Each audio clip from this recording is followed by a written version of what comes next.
Hey everyone, welcome back to the Growth Signal, where we are rethinking customer relationships, how we build them, how we keep them, and how we continue to lead as customer expectations rapidly evolve. My name is Alyssa Nolte, My name is Jon Weberg. and we are going to have an incredible conversation today. So, John, let's get right into it. What is your hot take? It took me a second to think about this morning as I was preparing, but it has to do with a quote I have prepared that is actually my own quote. That is, your attitude is not defined by your life. Your life is defined by your attitude, which is something that I've accidentally lived by my entire life. Growing up, I've always been probably the most happy, generally like just having a good time, enjoying life type of person.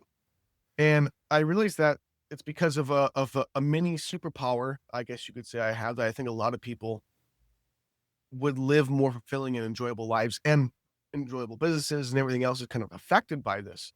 And that's really you get to dictate entirely your reaction, not what happens to you. Because sometimes in life, magical, crazy, random things beyond your control with life, with family, with business happen. That is a given. But what you do about it, your entire attitude, you have complete nullifying control over. Often I also give a little caveat of maybe the first reaction, that's not you either.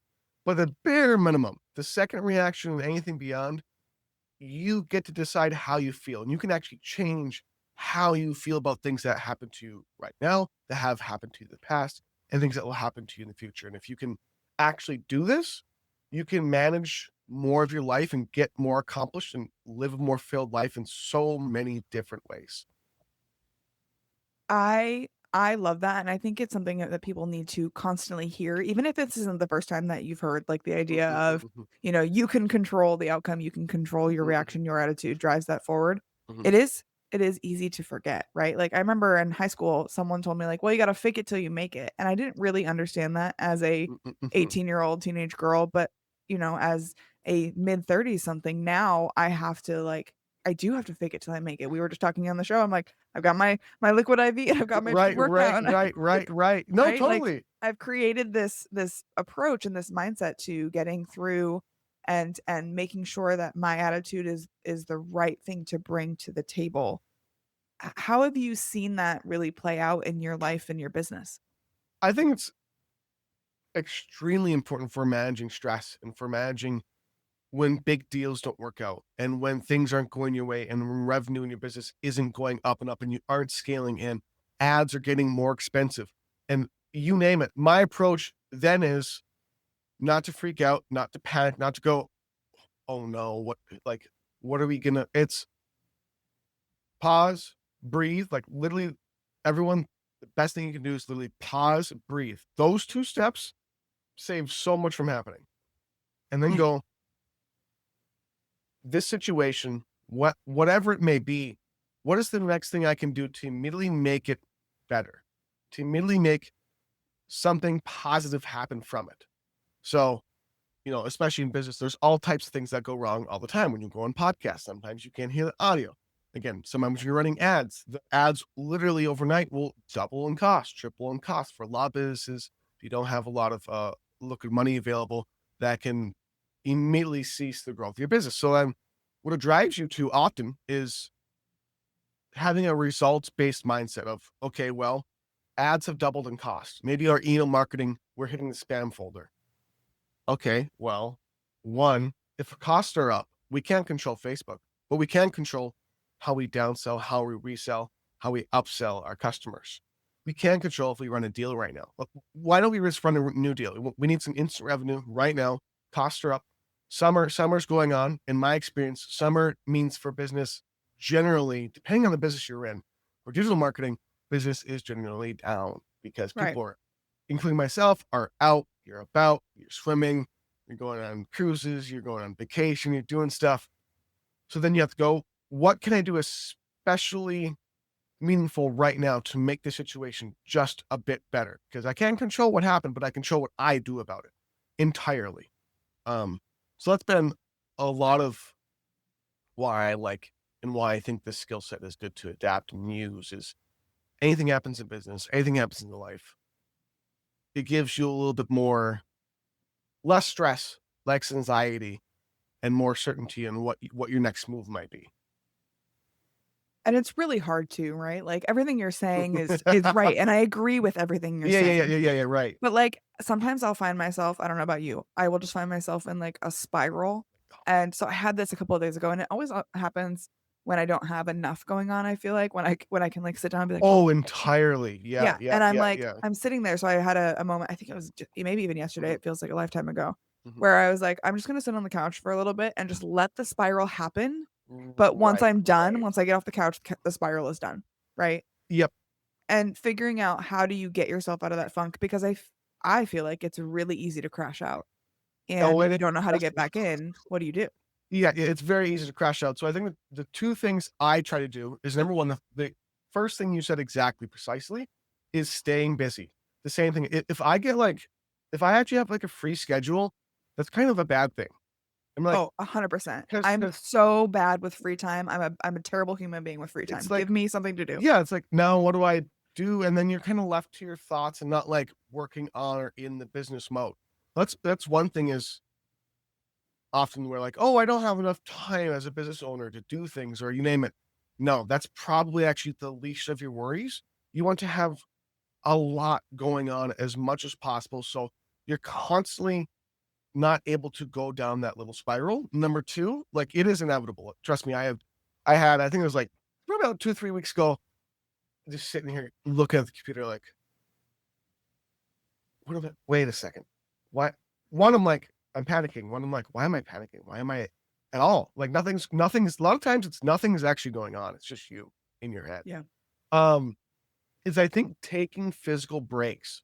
Physical breaks, like, if you're in that mode, and I try to do this as often as possible, I'll get my dog, you might hear in the background, I don't know. I'll get my dog, I'll go take an hour walk. Yep. That is the best thing you can do, because your physiology and your hormones and everything is affected by your emotion. And the more you can move, it changes your emotion, it changes your thoughts and how you think, like, literally chemically. Yeah. So going for a walk, going to the gym, I'll be like, you know what? I'm gonna grab some pizza. I'm gonna go. There's a pizza place about a 1 minute drive down, which is horrible, but it works for me. I'll go drive down there, get a pizza. Just do something to get out of steaming in this funk, in this problem Yeah. that you're going through. It's a big difference, and it gets you a little bit separate, and then you can go back into, okay, what was I thinking about this? And however I was thinking about this, what's the best positive result I can get from thinking about this again? And how have you used that same kind of, attitude of your attitude drives your outcome and your Mhm. success? How have you used that in 1, building your business, and 2, relating with your customers?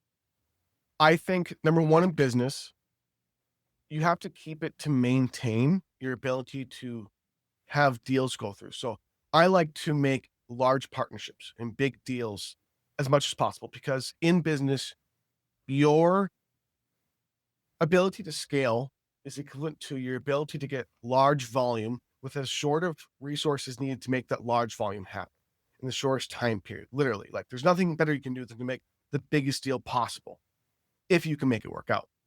So in the process of making those deals, partnerships, like I've worked with Alex Hormozi, I've worked with Frank Kern, I've worked with Marketer Hire, I've worked with quite a few 8, 9 figure businesses and companies, and I'm blessed to say so. Um, Being able to navigate the losses of those deals, because oftentimes they don't work out, because large deals come with the only risk of the likelihood of them occurring is extremely small. To actually be able to close someone like that, it's a lot of work, a lot of resources, contacting different people, different decision makers, different deal makers, the CMO, the VA here, and tons of different people in one organization just to close one single person, one decision. So I think that helps with managing if the deal doesn't work out, and 2, managing when they go, "Oh, I don't have time." Nope, not right now.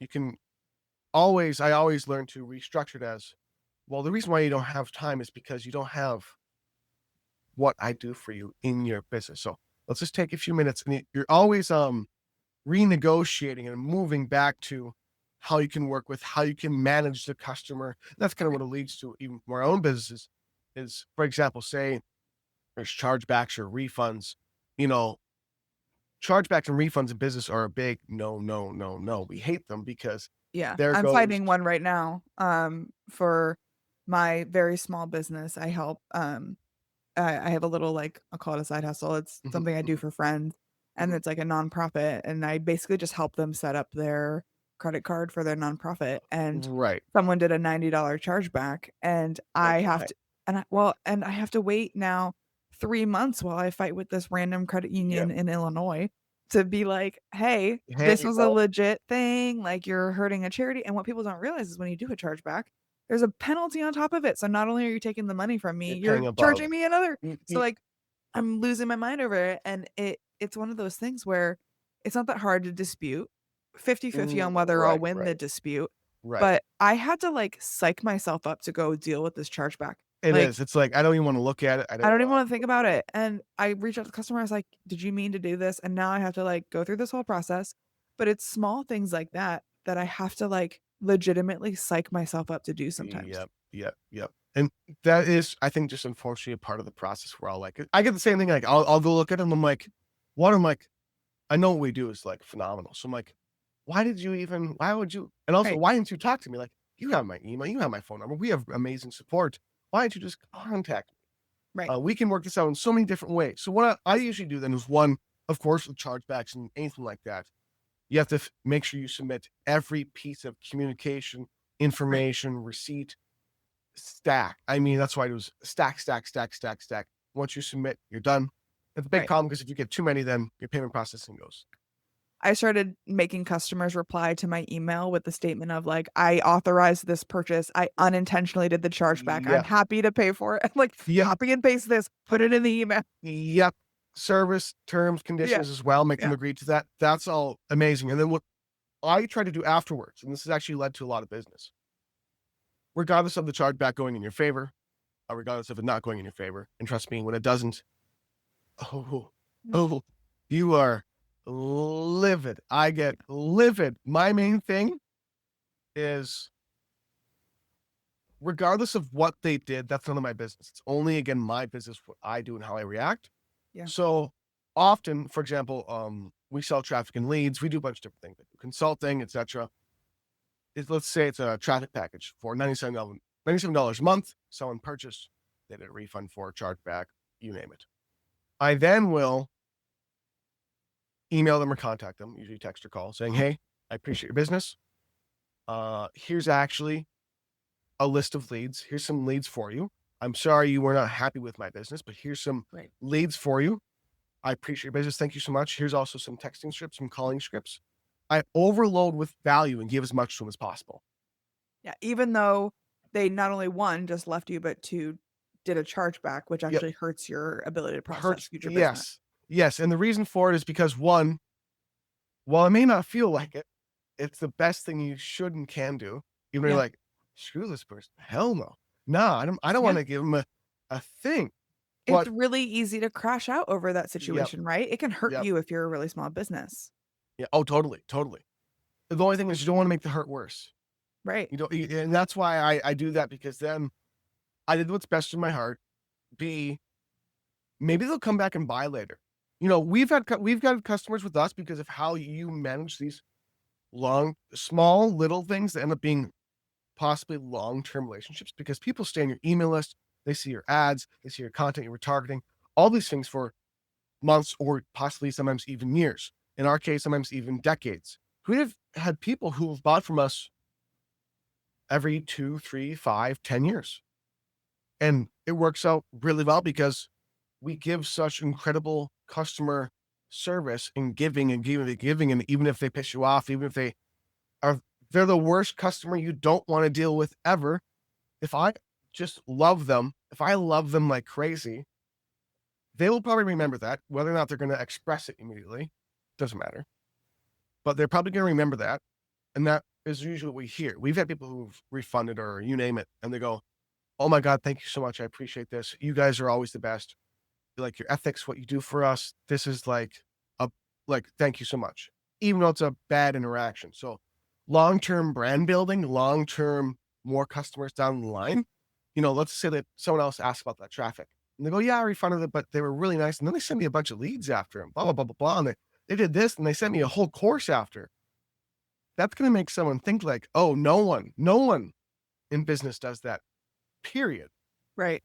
Well, it makes me wonder, like, okay, if this is how you treat clients who you're essentially offboarding and give value to people who are leaving you, what does that mean if I stay? Right? It's Right. immediately giving that twinge of like, what am I missing out on Yep. if I do decide to stay? And you never know why someone decided to cancel, right? Like maybe Right. they have a situation in their family or in my case, like my husband's the primary on our credit card, and sometimes he doesn't know what a transaction is. And he's like, Right. Raise what is goodness. this? Yeah. He's learned to ask these days. But there's a lot of situations, and if you had come to them and just crashed out on them, which I'll admit, like, in the beginning when I was dealing with the Oh, yeah. chargebacks, I 100% crashed out. I was like, "I'm Yes. canceling your whatever, blah, blah, blah." You'll never buy from me ever again. Yeah, Please, never. I'm gonna block your email, block your right. yeah, yeah.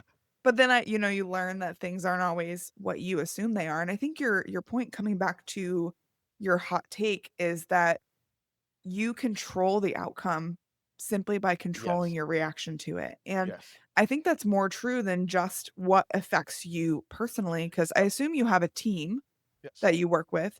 How do you help them develop that kind of resilience and attitude and outlook on life? Because I don't feel like it's super natural for people to No, just be no. super chill and calm and not crash out. Yeah, no, it's extremely hard to not you don't really train it. It's kind of like some people have to kind of have it a little bit naturally-ish, but you instill it. You have to instill it through one, how you act. Always how I act. I always try to lead by example. I'm always going to do the best possible thing I can, even if it's not what I want to do, even if someone hurts me, even if someone does something and this is in personal life too. Like, I think a good example of is one time my grandpa, who's probably I named after him. My middle name's named after him. Probably the kindest man I've and people always say, "Oh, he'll give you the shirt off his back." No, no, no. This guy is like a step above that guy. He's top tier. And everyone talks about him like this. And he told me about some story about how a family member, I think it was one of his like sisters, took like a bunch of land that he was supposed to get from him and did some like horrible things to him. And afterwards, he still helped her out with this and helped her out with that and did all that. And I'm like, why did you do that? He goes, it's none of my damn business what she did. So it's my business what I do. And it's the same concept. Just regardless of what other people do, I'm still in control. I'm in full control. And now training it and instilling this, like we have onboarding, we have training, we have different things like that. But I think it comes down to, again, leading by example Right. and always approaching that with situations with them. So whether it's a VA, whether it's someone on sales, I'm also business partners with my dad, whether it's working with him, and I'm sure he does the same with me. He does the same with me. It's like, okay, so this happened. What's the best route? What's the next steps? How to make sure this actually works out great? And same thing, give them some leads, um, send them some stuff for free, help them as much as possible.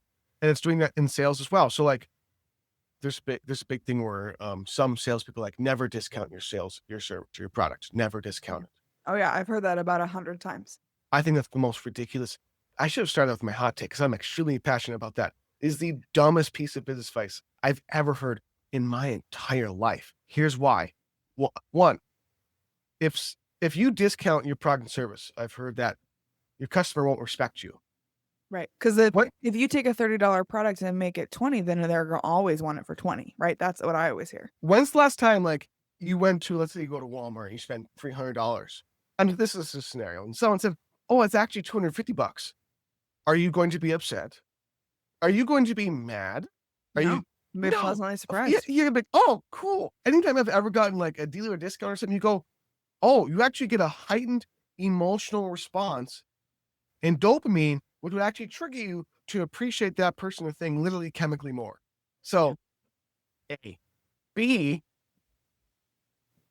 especially when you're scaling, for example, just like with this specific scenario, by discounting if you need to, you don't want to do it, of course, immediately, because your job is to maximize revenue. But by discounting, you temporarily can acquire customers faster. By acquiring customers faster, you can upsell, downsell, resell more, and to more customers than you would have if you would have given that discount, which means in total, you can actually make a lot more money by discounting. So for example, there's, people often do, there's a ascension model selling like a book to a course to mentorship, etc.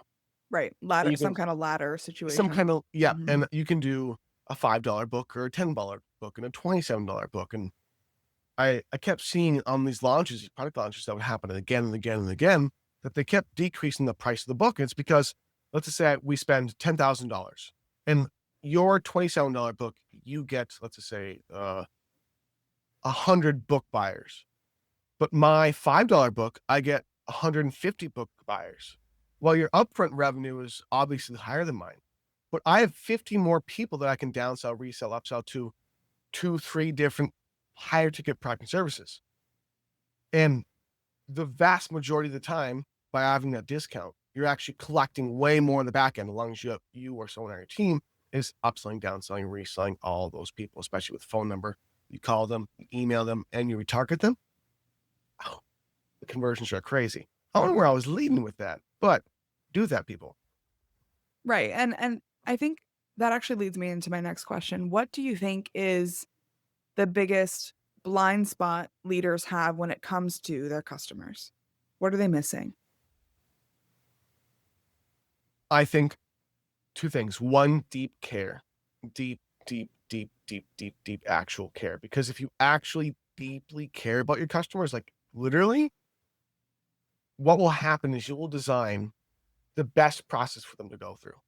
So sometimes what I do, like for funsies on like a Thursday or Wednesday, is I'll go on LinkedIn and I'll go through people's sales processes and I'll do a live video revealing their entire sales process. I'm always thinking of what is the easiest path for me to become a customer with you? How could you make it effortless for me to buy from you? Because it'll convert best, because it'll be a great experience for me, and you'll get a customer from it, and you'll help someone.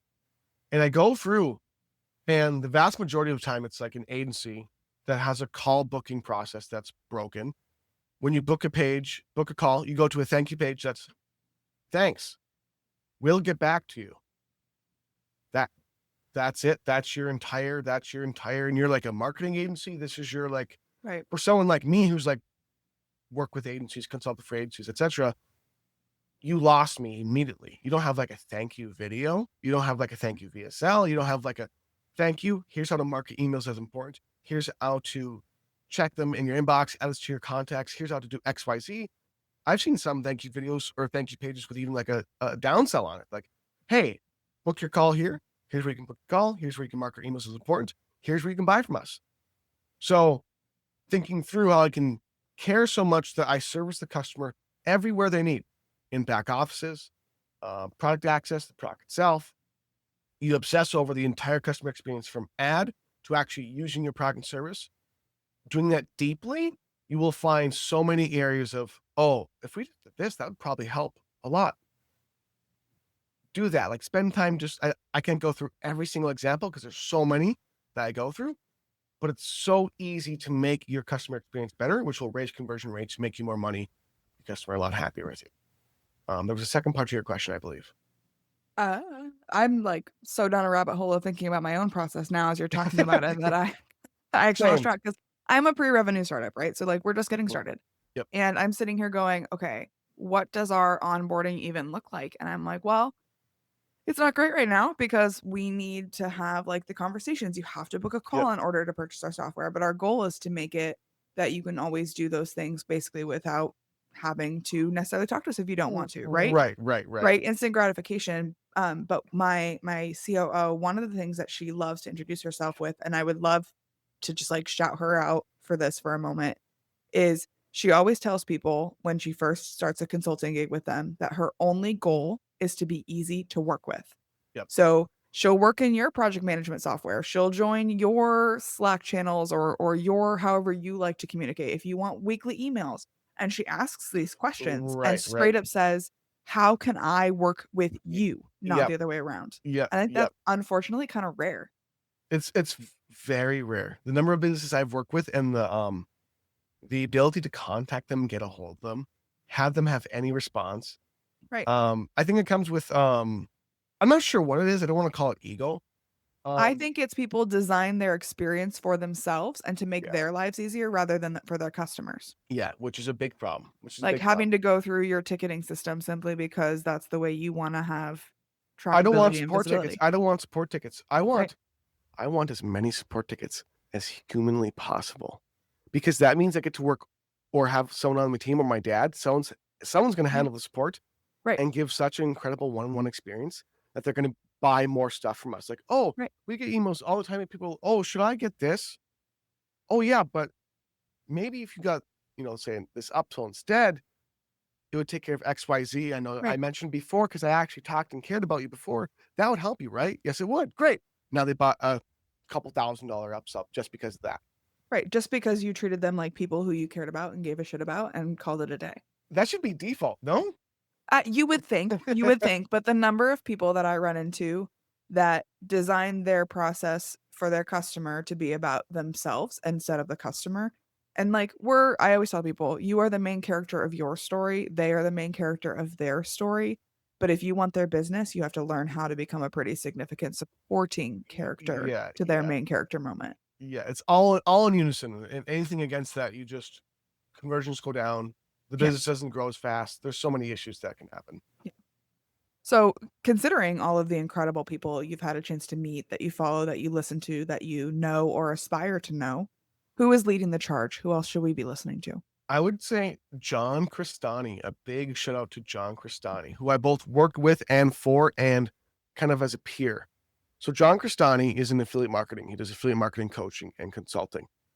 And he is one of very few marketers I've ever seen do deep, deep research into the structure of a sales process. So he isn't split testing headlines and body copy and he's split testing the exact watch time on a specific video in his entire sales process. He'll go to the second video you see on the confirmation page and split test watch time for segments of the video and Huh, replace, 10-second segments, 5-second segments, that's and wild. see how that increases total watch time. Because if you can estimate, if you increase total watch time, you will increase conversion, call attendance, sales. But that's not always the case. You assume that, which is another big thing I learned from him. Is a lot of times we assume things we do, which you safely can a lot of the time, that if we do X, it'll probably do Y and Z. But depending on how big your business is and how you're scaling, you have to be careful, because one of the times we were working together, um, we did that. We changed a bunch of things going, oh, we didn't give enough time. You have to give enough time. You have to give enough volume for a split test to be accurate. So we didn't give enough time. We gave like a week or like a few days. When, oh, it went up a little bit. Cool. It went up a little bit. Great. It went up a little bit. But in the long term, because not enough time had passed, not enough volume of data had gone through, which means, oh, we were basing off this little subset of people that for some reason, it could be like, for example, summer versus winter is a whole different metric. Everything's different in summer versus winter, conversion rates, opt-in rates, all the above, versus you name it, generally. So time period, if it's 4th of July weekend, we don't market on the 4th of July.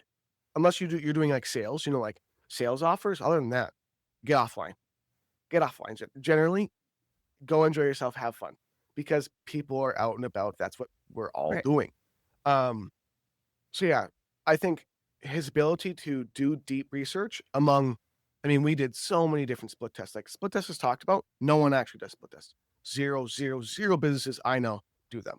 I don't know of a single you talked about, like, swapping out little parts of the video. I don't know about you, but, like, most people that I talk to are like, "I'm gonna record this thing once, and I'm never ever even gonna watch it because I hate the way I sound, and I hate the way I look, and I don't really care to do the It's deep dive on it's it." all about them too. Yeah, It's not about like he's always how can I like I need to get them the best information possible at the exact time possible to yeah, get them to want to work with me.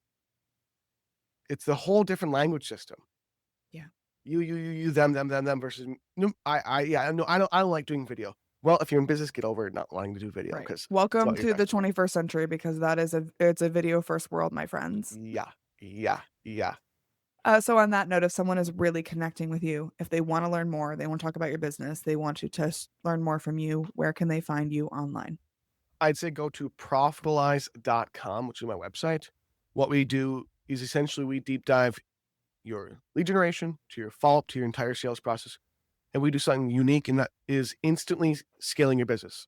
So we identify, because I've done this for so long, in a 5-minute conversation, I can tell you to do X, Y, Z, Q, P, and literally you'll see instantly higher email open rates, click through rates, upsold customers. You'll be able to raise your anything you want. Basically, will happen, and we guarantee it. We guarantee it with ROI, which is pretty cool too.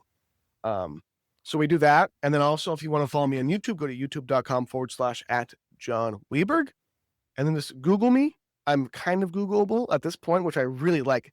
You Google me, you go, oh, this guy kind of knows what he's talking about, and I do generally, which is cool. But yeah, profitalize.com, YouTube, and anyone listening, if you guys have questions too, you can actually just shoot me questions, and I'll actually answer you. I love that. Awesome. Well, thank you so much for joining me on the Growth Signal. This was a really great conversation. Thank you as well. I appreciate you.